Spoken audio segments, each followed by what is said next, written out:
Hey guys, Buckeye Bar Guys. We wanted to thank you guys for tuning in to us here on Buckeye Bar Talk. Great show we got coming up today. We're really looking forward to you guys listening and watching it.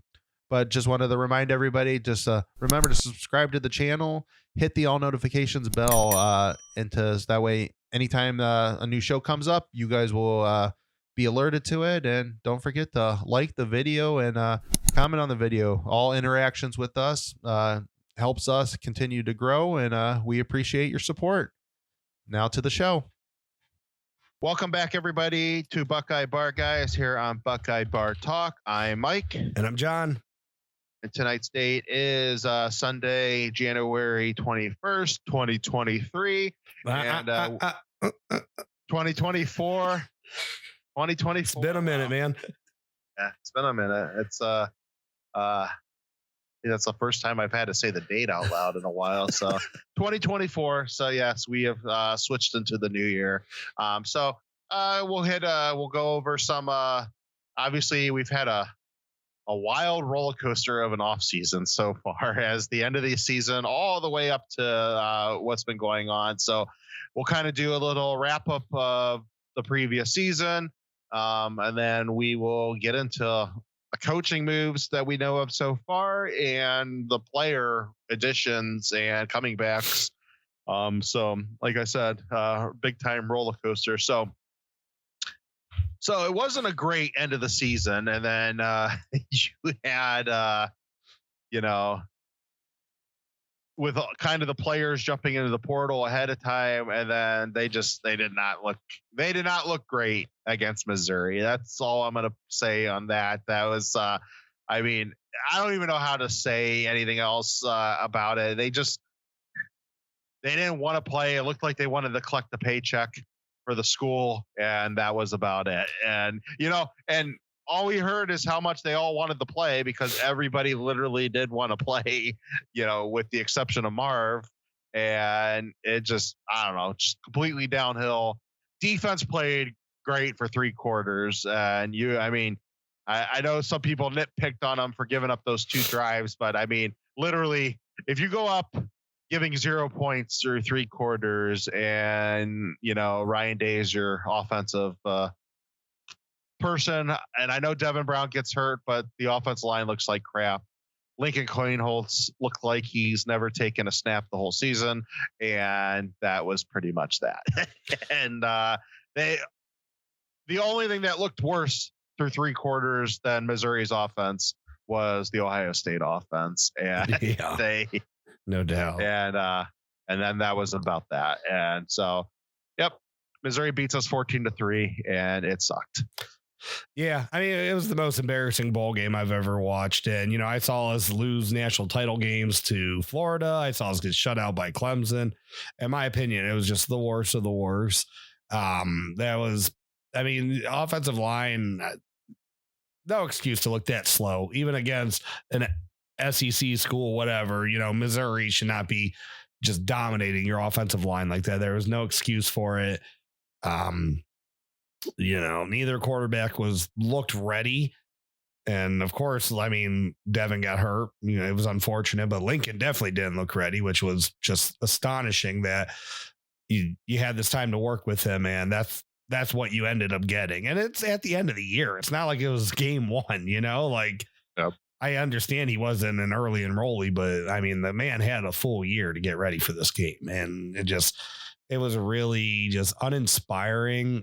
Defense played great for 3 quarters, like you said, but and the thing is, how can you go into a game, like you said, like 3 quarters, no points, Ryan Day's your head coach, you assume the offense puts up something, but we kind of saw the writing on the wall, and it's like 3 quarters and you are expecting to lose the game after you didn't give up any points through 3 quarters.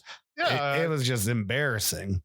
Like, you're hoping for like a pick 6 or something. I think we even talked about it. I'm like, they might need a defensive score here before, like, this is like the sure a victory here. And that would definitely was possible, but it just didn't happen.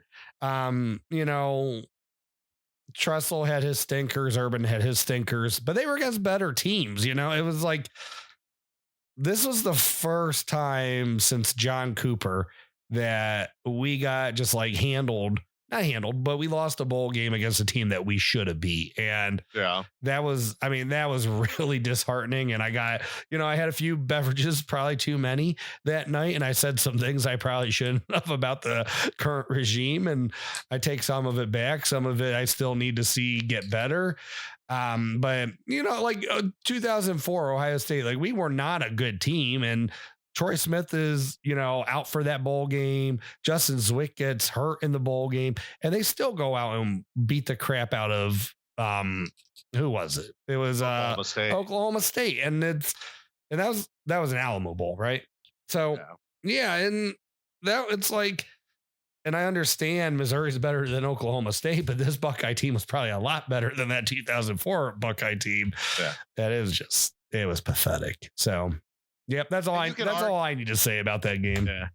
And just the last thing before we move on to then what happens a couple days later, and then a week later after that is, you could probably say my least two favorite postseason losses in recent memories, 16 Clemson and this one. The 16 Clemson one, we had Curtis Samuel on offense, and that was the extent of our offense where, yes, Marv is out, but, you have Trey playing, you have a lot of other good receivers there. I mean, I get it. Fleming's out too. The offensive line just looked like crap. So I'm not trying to be offensive, man, but you're playing freaking Missouri. Yeah, I get it. It just wasn't great. All right, next up. Ugh. So they had a cherry on the top of the end of the season for Ohio State. Michigan beats Alabama in the Sugar Bowl, Rose Bowl, and then goes on to beat Washington in the national championship. And yep. So Michigan, when we start the season next year, the Michigan, regardless of what happens, I know there's a lot of Buckeye fans saying, well, that's the asterisk, blah, blah, blah, all this and stuff like that. They are the defending national champion. Yes, they are. We all witnessed it. They played great coming down to the stretch. They rallied around everything, what was going on with the team. Excuse me. And they won it. Yep. And, it was a lot of very shades of, even though I felt we were more dominant against Oregon than they necessarily were against Washington, but still, it had a very shades of the national title run that we had. And, they beat Alabama, we beat Alabama, and then, pretty much established our will in both those games that, the more dominant Big Ten school was just the better school in that national championship game. So, yep, it sucked. I mean, I will say the Alabama game, we don't even need to make comparisons to the games. I don't know why I'm doing this, but I mean, it was kind of similar to, they were shooting themselves in the foot a lot, but I mean, we definitely, and it's 10-year difference. We were more dominant in the game against Alabama as well. They had to come back at the very end, take it to overtime, but a lot of it was kind of similar. They were shooting themselves in the foot, kind of the Alabama game in 14 or 15, but it was if we could finally stop making mistakes, we were going to win that game because we were getting more yards than them, but we kept giving them short fields. Yeah. But that's enough of that. I'm not trying to make excuses or be like, ours was better than theirs. They went 15-0. They beat everybody. They beat Ohio State. They were the best team in the country. They played their defense. They tackled so damn well. I was very impressed with that. They created turnovers when they needed to in every game. They stayed true to themselves. They were able to run on, everybody, and they were able to do it when they needed to. I mean, you could say they didn't run well against Ohio State, but when they needed to at the end of the game, they did. So kudos to them. Tip of the cap. Don't ever want to see it again, but I'm not going to make excuses or asterisks or this or that. I mean, they'll have their day in court with the NCAA, and whatever happens, and I'll accept it. Yeah. Well, and that was kind of the third straight loss to Michigan. and Michigan wins the national title. So that kind of takes us to what this offseason has been. And just like Ryan Day was aggressive last year on the defensive side of the ball, or 2 years ago, and he has been like, this has just been crazy. So we'll start with the coaches. So Perry Aliano was told that they're not renewing his contract, and then Parker Fleming was fired.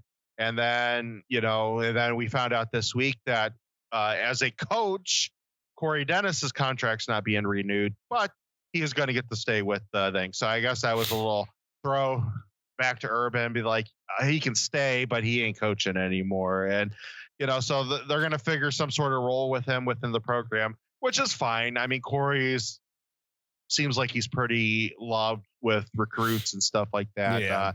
I don't think he's a great coach.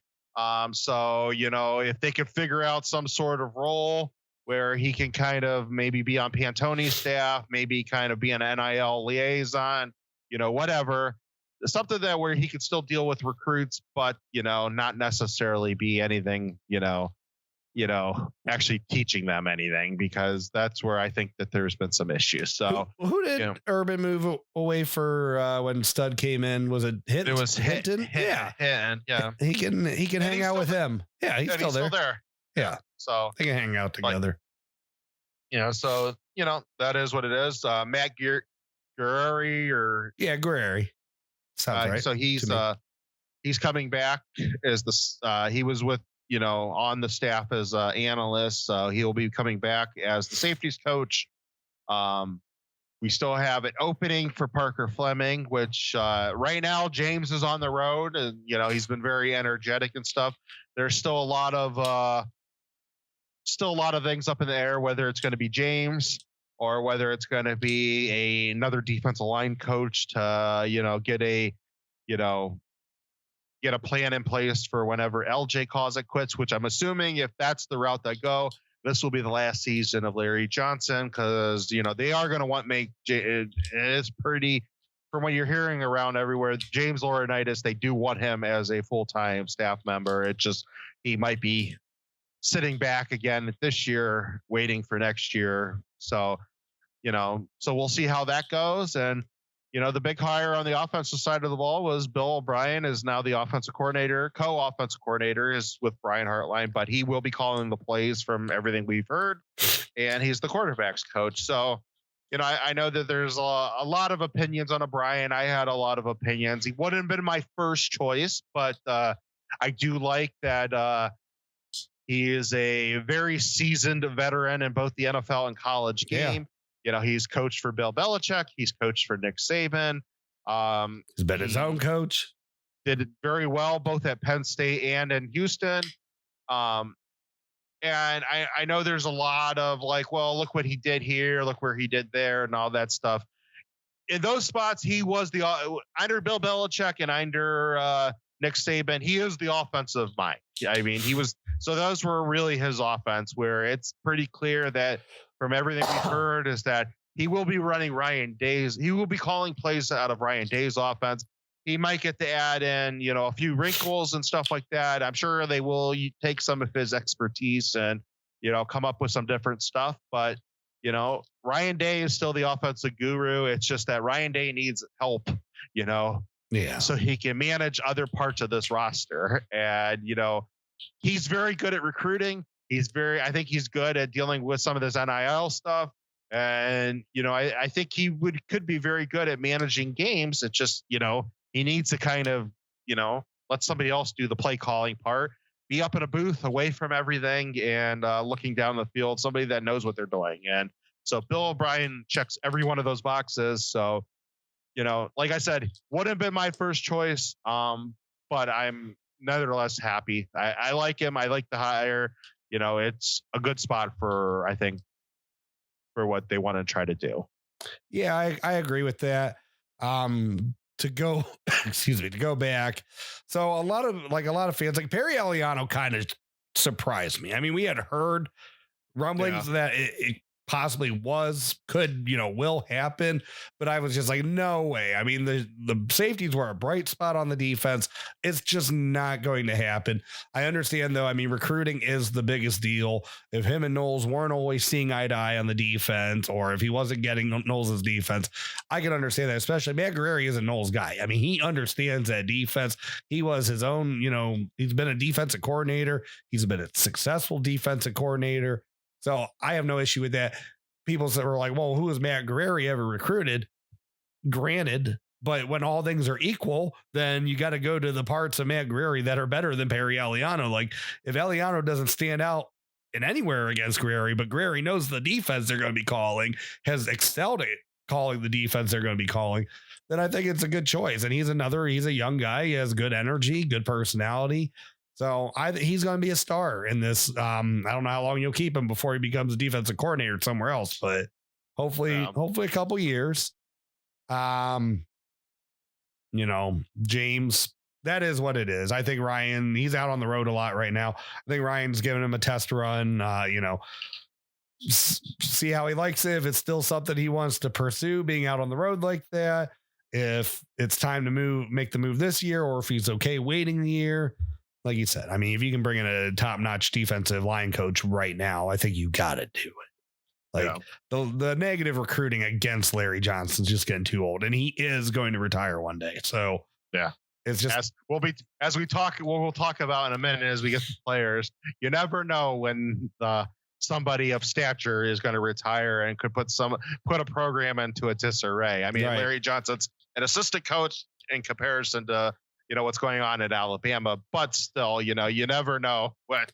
But maybe this is the time to do it with, what the classes are. I mean, you got a bunch of guys coming back. We'll talk about that for a fourth year, but they don't have eligibility after that. So they're leaving regardless. You got a couple high-end 3-year guys that they could be leaving regardless. So it's just is what it is. I mean, I think that is the move to make.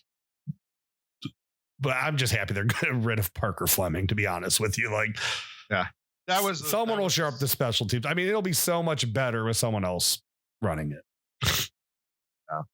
Yeah. And then, so I mean, the coaching staff. So that's kind of the last piece we're waiting on right now. What's going to happen on the defensive side of the ball, whether it's going to be James fully taking this spot or whether they get another defensive line coach. The rumor out there is Jason Taylor, that they're really trying to push for him. We'll see. I'll believe it when I see it. I mean, his kid just committed or just transferred to Miami. He's at Miami. It's Miami. I mean, it's like, he played a long time there in the pros. I mean, that's his city and stuff like that. I mean, I know Ohio State is a better program. Columbus is a great city, but I mean, it's an uphill battle. So we'll see what happens. But if he thinks like he wants to really, that this is something he really wants to pursue long term, I think Ohio State would be the better job. Yeah. And then he could, sell him on that. I mean, kind of want to take over a defense someday, or whatnot. Maybe be a head coach. He's young. Maybe a better fit to go to Columbus and see what you can do there. So, we'll see what happens on that one, whether it's James or not. I'm interested to see what happens at a school like Miami with NIL, if they do tweak it, that it's all, revenue sharing or distributed through the school. Cause that's going to change a lot of how they've operated within their NIL, that it's all been through boosters, So that could make what they've been doing, recruiting these defensive linemen much, much more difficult. Yeah. Yeah. So, we'll see with that going forward, how that is. All right, players, unless you got any more on the coaches you want to hit. I mean, I like what Ryan Day's done. I think he needed to make some fixes. People can't complain about it. Like, that's all I have to say is, and I understand O'Brien wasn't like a sexy name. Like you've said it, I've said it. Like, he might not have been number one, but the guy has a ton of experience. He's going to be calling Ryan Day's, plays, assuming that he's had enough situational experience in the pros that the right plays, he can call. I mean, if it's a disaster, it's a disaster. But this is what we asked of Day. We said, you got to get in someone that knows how to be a quarterback coach, that has the experience, much more so than Corey Dennis. Check that box. And also needs to be an experienced play caller that has done it at, the highest levels. Check that box. So all we can do is wait. If Bill O'Brien fails, then it was a terrible hire for Ryan Day, and you go from there. But he did what was asked of him. Yeah. And he's a pro style coach. Like, that's the offense he wants to run. So of course he's going to try to get someone that can call a pro style offense. Yeah. Yeah. So, yep. I'm fine with how it all worked out. So now we go to the next thing to see how it looks next year. Right. All right, players. So we'll start in actually what happened yesterday real quick. Dominic Kirks was committed to Washington. Everything happens with the Washington situation. There were some rumblings ahead of time, even before that, right? That he was going to decommit and go to Ohio State, or that, because Ohio State was now fully interested in him. He's an Ohio kid. He's from Painesville, so, it was kind of feeling like it might go that way anyway. But when DeBoer takes over at Alabama, then it was kind of just like, that was just everything that pushed everything over the thing. So that was a nice pickup. Definitely happy with that one. They've picked up some 2025 kids, Devin Sanchez, best corner, one of the best corners in the country going into next season for the 2025 season. So, I mean, very happy with that. And they picked up a defensive end too. I believe that Mathis, right? That's also they got for 25. So, that's for next year, so you'll be fighting off schools now for a year for those kids. But, the Sanchez family as a whole, all in on Ohio State. And, I just get like vibes of the Zeke family, the Elliott's. Zeke's family. It's the Elliott's with, everything that was happening, because how they were like on social media, prior to, after he committed. So that's great. Returning players. I mean, everybody knew Marv was gone. Obviously the linebackers were out of eligibility. Proctor was out of eligibility. Cade was out of eligibility. So you knew they were gone. Michael Hall, you weren't sure. Then you found out, that, he has a small kid.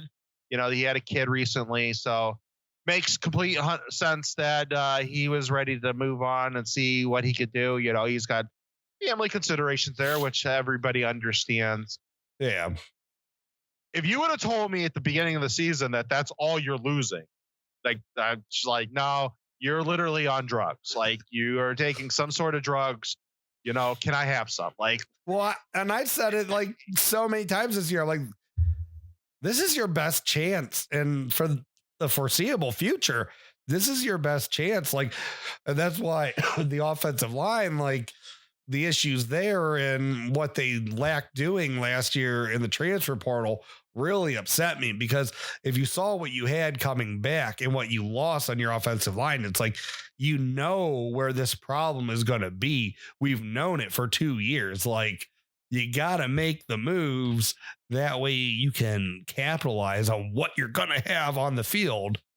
And I mean, and honestly, it was the difference. Like, we could say McCord all we want, and maybe that's partially true, but if we had a little bit better blocking this year, his numbers would have been better.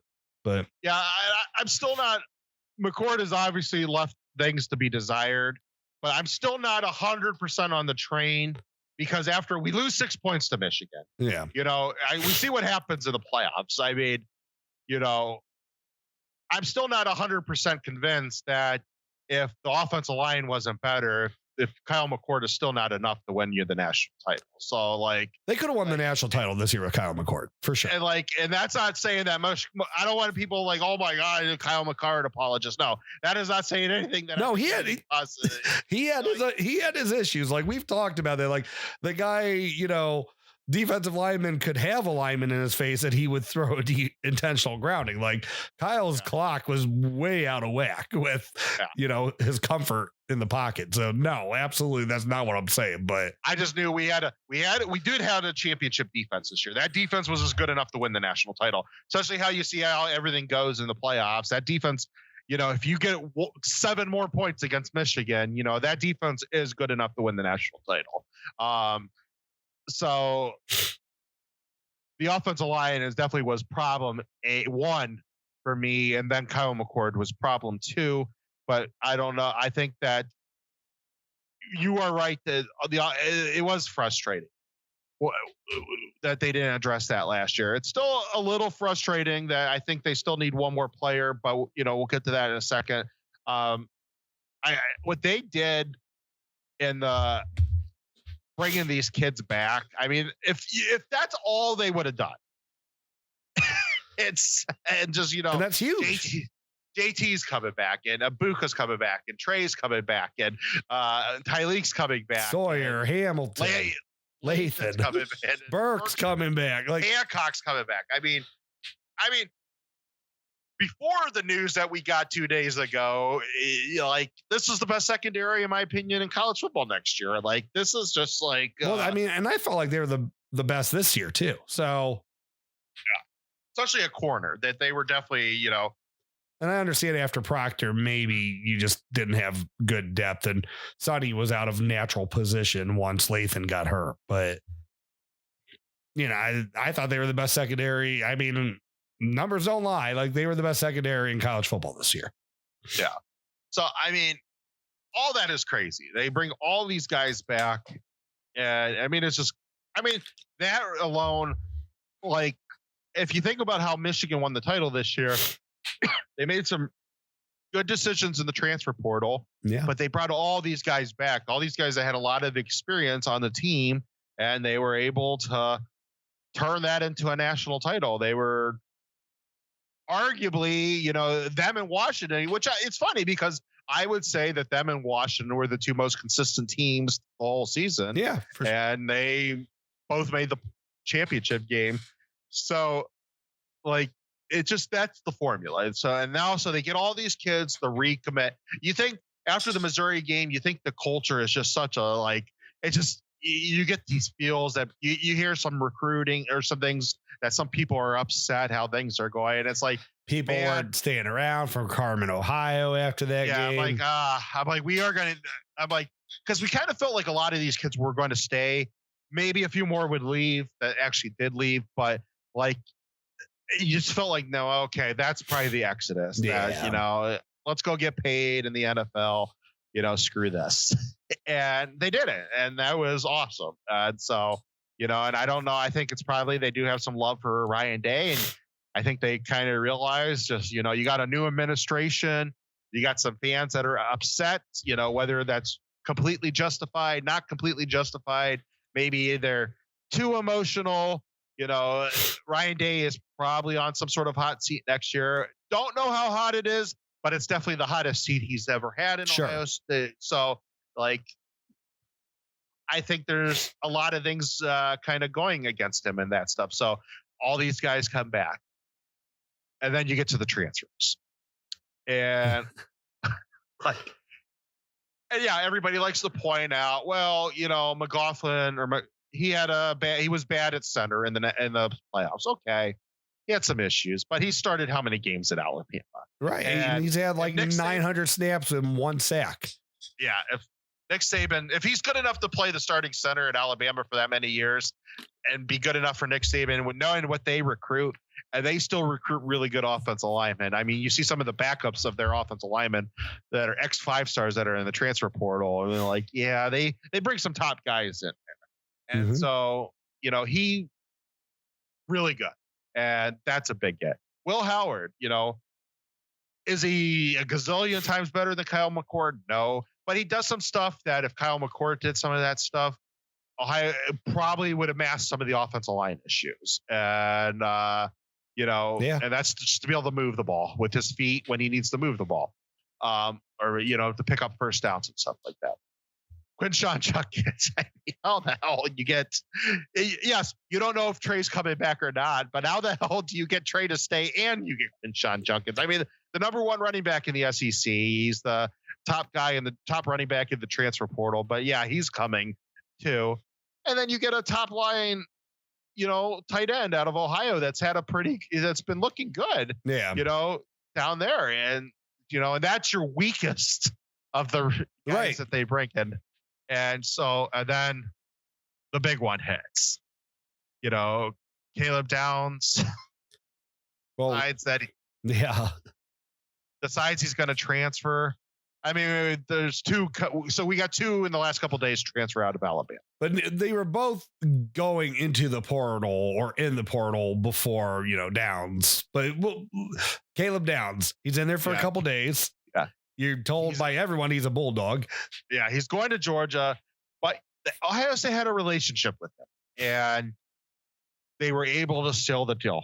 Whether that's right at the end of the day, whether some of that's embellished and maybe they were more in it and stuff like that. I heard he was from a couple guys on the beat and stuff, the recruiting guys. He was picking out his apartment in Athens, Georgia. So that's crazy.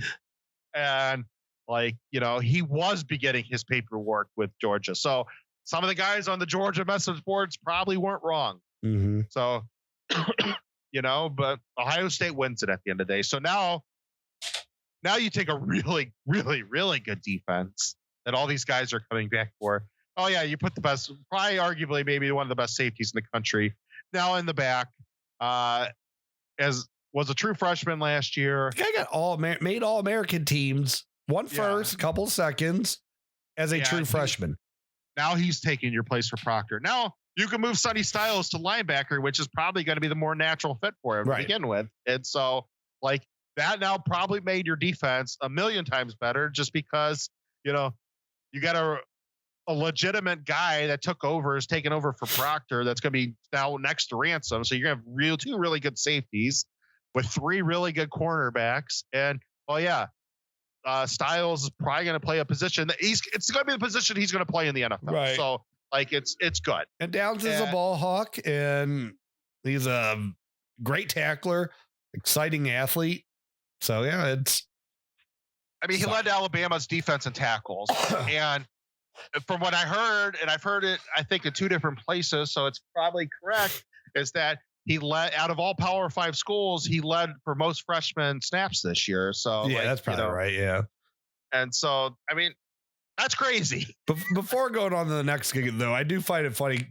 Michigan fans, I've seen on them posts on Twitter about how leading the school in tackles as a safety is not ideal. Yes, that is true as for a defense as a whole. You know who it is ideal for, though? The actual individual that's doing it. That is not any sort of slight on Caleb Downs because he is the one. That just means that could have, as Ohio State found out a few years ago, that can easily be touchdowns if your safety's not good at tackling. Right. Exactly. So, I'm okay with that. Yes. It'd be better if it's the linebackers or the defensive linemen getting them down. But if you're going to bring that guy in, though, that's a good thing. Yeah. So I'm okay with that. The Michigan stuff, that's been kind of funny. So, and then finally, Julian's saying he's a 2024 kid. He hasn't even he's done a couple practices at the Rose Bowl practices, but he has not even got in yet to, be he's not even started. He just started classes. Yeah. And, he's in the portal. It said, Ohio State is the favorite, but do they want him because of everything that's going on? They got a packed room, and they do got a packed room. And I know some of the people on Twitter have kind of made fun of some of the beat reporters and stuff and a couple of the recruiting experts because, you're just letting your feelings and stuff getting in the way and stuff like that. Every concern that they brought up are legitimate concerns. No, it's a tough decision. I know some people say it's no decision, but I don't know. Maybe I'm just too old school in my thinking there, but that's a tough decision. I think the quarterback is a different position than, if you want to bring in 3 5-star wide receivers, okay. If you want to bring, if 2 5-star running backs are willing to come to your program, cool. You can bring in multiple 5-stars and everything. It's just, you usually don't see it against all the other, in all the other big schools, is when you get a high tier level quarterback like Aaron Nolan, you don't bring in a second other high tier quarterback. It's usually a lower tier guy. He's kind of a depth piece. He's the project. He's the depth piece. And you know what? If he ends up being Troy Smith and ends up beating out Justin Swick at the end of the day, that means he's a damn good quarterback. And, and so you just don't see it. So I know I saw a lot of people say, well, Saban wouldn't care and Kirby Smart wouldn't care. I don't know earlier in their careers if they would have cared or not. Nick Saban has a lot of finger hardware that he gets to flash around. Right. And that does buy him some goodwill with high school coaches and high school programs. And Kirby Smart's now won some big programs, and, both Julian Aaron Nolan's from Georgia. So Kirby Smart not necessarily going to screw himself over if he would have screwed over a Georgia quarterback at the end of the day. I mean, it might hurt his reputation a little, but a high school's not going to lock, the guy from Georgia football, out of one of their high schools. Yeah. Ryan Day, who's not won anything, and it's from Ohio, yeah, he could get locked out of a high school for something like that. And, all that is to be seen. We don't know what's going to happen down here. It seems like these guys are all going to stay, at least Nolan and, saying they're both fine with the competition, everything we're hearing tonight. We'll see what happens with Devin Brown. I really didn't think Devin Brown was going to survive the spring anyway, just because, Will Howard, I think will definitely, he'll start next year. He'll be the starter, so you might end up losing Lincoln on top of it, which you weren't going to before. So, we'll see what happens there. But so, yeah, that could put it in a less than ideal situation. You got Will Howard and then you got 2 freshmen, possibly as his backups, true freshmen next year. But, you could always add another piece in the spring transfer portal. There's going to be quarterbacks there, somebody from a group of 5 school that has played a lot of games that just wants to finish out his career somewhere. And, they got the Jebbia last year. And I'm sure they can find something, in that situation, if it has to be as an emergency quarterback, so it was the right. I get all their concerns, all those people. I also have some of those concerns, but it was the right call that, this guy is, the number 1 rated quarterback in the country. And, it was the right call to make. If you want to come to Ohio State, there's a door open for you. And so I agree with what they ended up doing. Yeah. I mean, you can't disagree with it. He's the best quarterback in the country. So it's just, I mean, you touched on most of the points anyways. Just when you're known as an elite recruiter of quarterbacks and essentially you over recruited, or you recruited over, a top 5 consensus quarterback in that class. It's not like recruiting over Jack Miller, and you let the kid step foot on campus. So yeah, it's a hard situation if it doesn't work out well. I mean, I'm sure Nolan's, quarterback coach, I'm sure his high school coach, they're probably a little bitter that this happened. So we'll see how it goes. I mean, because he had plans that he was getting developed by Ryan Day, but also, Ryan Day, you're going to develop this guy and he might leave and beat you down the road somewhere. So yeah, there are risks. As long as he's okay with this, as long as it's the right move, I'm good with it. And I think the best thing what Ryan Day really needs to sell to him, he needs to be realistic with both of them. Like, look, you guys are both 2 legitimate guys. Give me till the following spring. This is Will Howard's team. If something happens and one of you guys have to play next year, we'll cross that bridge when we cross that bridge. Right. But this is Will Howard's team. Let me develop you guys. Let's have a battle next spring. And, whoever wins. And, the other one's going to have a leg up on a lot of quarterbacks to go kind of where they want to go. And then Ryan Day in his head, and the Buckeye fans in their head too. If Aaron Nolan ends up beating out Julian Sand, then Aaron Nolan needs to be the starting quarterback for this team at the end of the day. And, I know there's a lot of people have kind of, I see a couple of people on Twitter being like, well, Aaron Nolan, is he really as good as everybody? Yeah, I think he really is as good as everybody says. So, like, let's see what these two look like in competition and let the best guy win at the end of the day. And, at least it doesn't have to be for next year. And, so let's, try to keep them both in the program for another till, the following spring, and let's see what happens. And, that's all I have to say on that. I mean, it's been a hell of a whirlwind, the last couple of weeks. And I'm glad that Ryan Day has kind of really become very aggressive. What the NIL collectives are doing is just unreal right now. And like both of them, it's like, they're in full competition mode with each other. And I like that. I like competition. I like, let's see who can get who. And I liked, the couple guys 1870 picked up here. They got Quinshawn and a couple of those guys. And right away, the foundation put up the minute that they knew they got Downs, that they got him. And right. Yeah, I love it. Let's see. Let's keep fighting each other, at least until the athletic programs take over NIL, which is definitely coming, because now that Ohio State has, in my opinion, figured NIL out, that some of the complaining that's probably going to happen around the country, but that doesn't help you any better. Ohio State has the most expensive athletic program so now where you can start donating your money straight to the athletic program for players instead of donating your money to these collectives. I don't think that helps out the rest of the country. No, it does consider not. Now a lot of businesses, and that actually does count as a tax deduction if it goes to the school. So like a lot of businesses now will be like, well, you know what, Ohio State, here's $500,000. We want $300,000 to go here, and $200,000 go to the players. And No, that was always the grand vision for NIL, and that's what I thought it was going to be. And it helps Ohio State as much as it would help any other school in the country. Yeah. So even when that day comes, they're still going to help you. And you got a new administration now, from what we heard the other day, that is going to be they're very forward thinking on a lot of that stuff. And it seems like they're going to be aggressive. So between the president and the athletic director. So,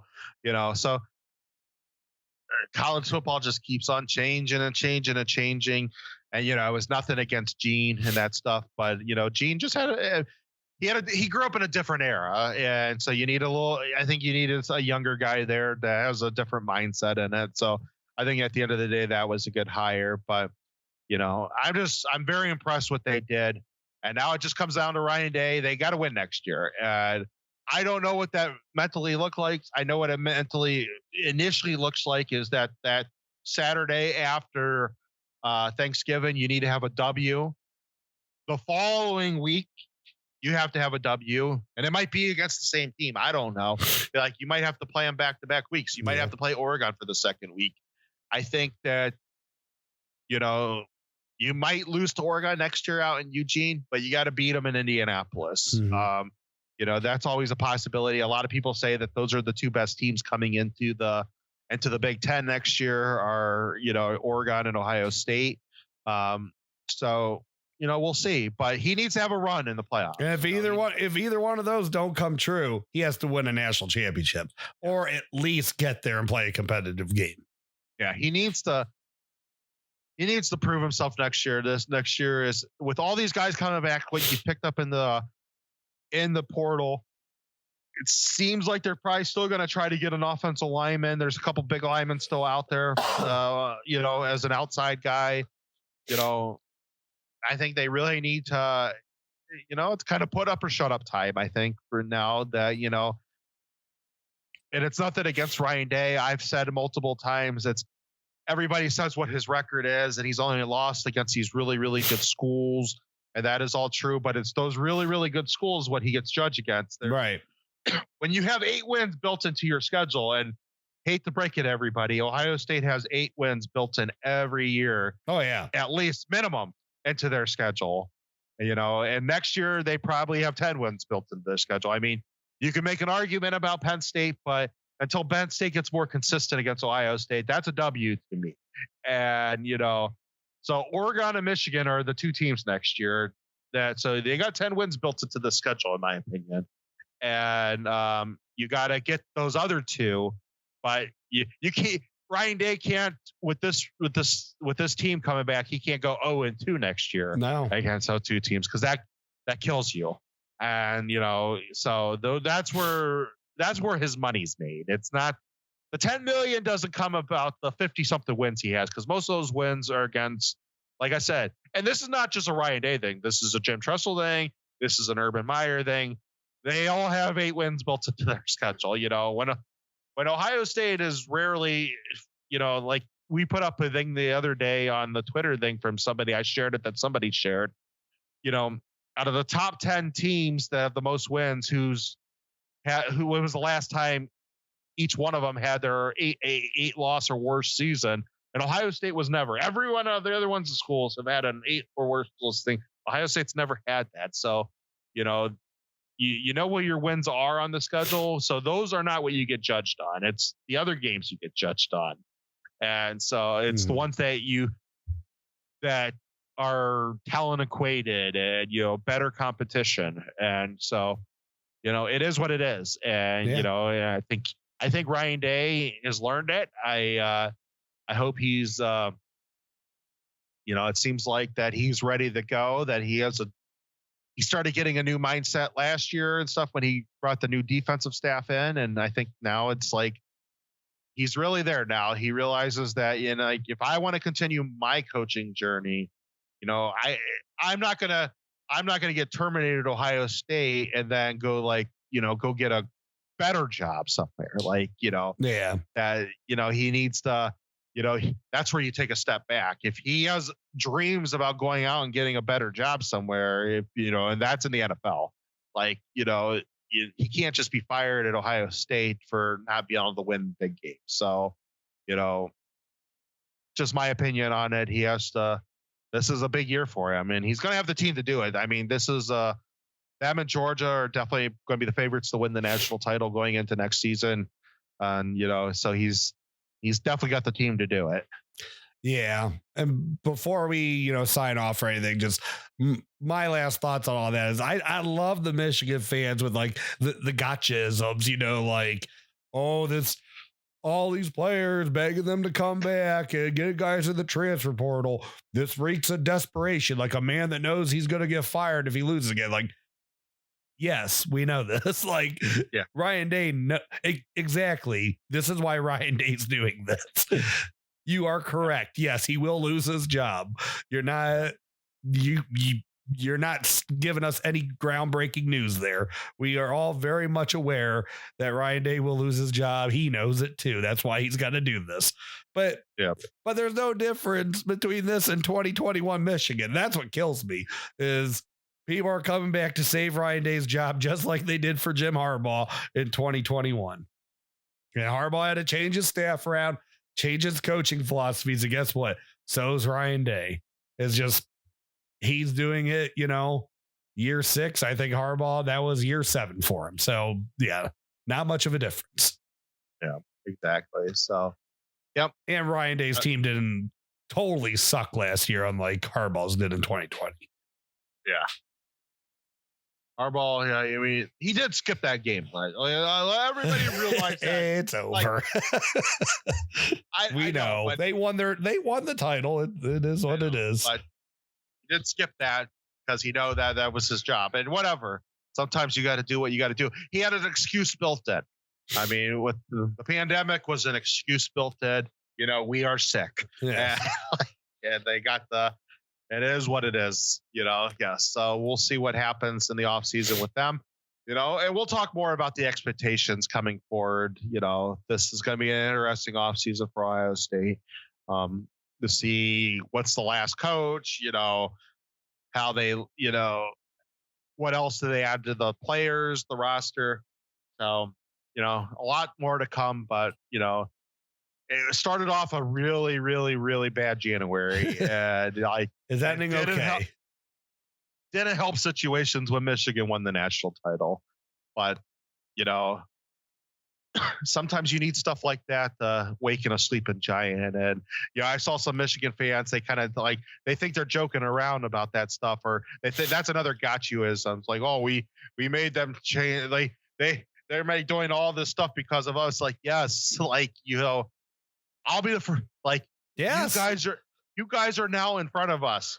I'll say it, like, we are chasing you against. And yeah, you woke up a sleeping giant. That is how much the people of Ohio do not like Michigan. Did they not realize how much we hate them? Like I don't get it. Like they're like stunned and shocked by this. And it's just like, what did you think was going to happen? I'm surprised it took to the third loss. Like, I mean, I guess like that probably just turned so many people's stomachs when they won the national title. So it was time then, but I don't know what they were expecting to happen, It was the best campaigning anybody could have done. You do know Quinshon Judkins, like, as that game ended, that's what he committed to us. Yeah. Yeah. That was great. Yeah. So, all right. I think we're good with this for tonight. Yeah. It was a good wrap up the last season and get us going into 2024. So what's going on in that NFL game? The Chiefs just scored. It is 26-20, 24 Chiefs. Oh, nice. Good game. Well, it's 26-24. Should be 27. Okay. In the fourth. Okay. Just went into the fourth. Cool. Yeah. So, all right, let's get on out of here. All right. Well, see if I remember how to do this. Thank you everyone for stopping out today to the Buckeye Bar. I'm John. And I'm Mike. OH. IO. Thank you for tuning in to this week's Buckeye Bar Guys on Buckeye Bar Talk. Don't forget to subscribe to the channel, hit that all notifications bell so you see when new content is added. And please remember to like and share so we can grow our audience. Don't be afraid to comment. We want to know what you're thinking and we want to know what content to add for you guys. OH. IO.